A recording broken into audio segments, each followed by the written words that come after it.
කවුරුත් රැස් වී සිටින ලෝකයක් මැද ඇත්තටම හුදකලා කියලා හිතන මොහොතක්.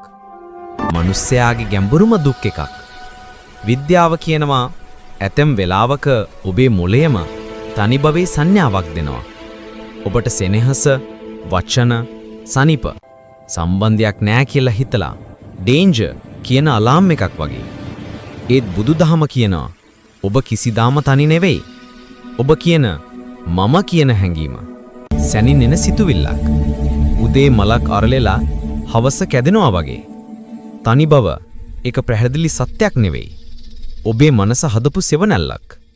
නමුත් මිනිස් සිරුර කියන විද්‍යාත්මික යන්ත්‍රය සම්බන්ධතා අවශ්‍යයි.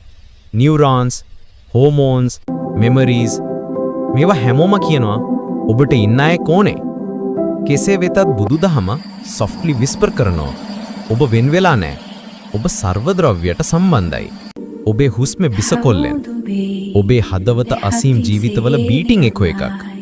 තනි බව කියන්නේ ඔබේ චේතනාවල ද්‍රව්‍යමය තරංගයකුයි. ඒකයයි. ඒ ඔබ නෙවෙයි.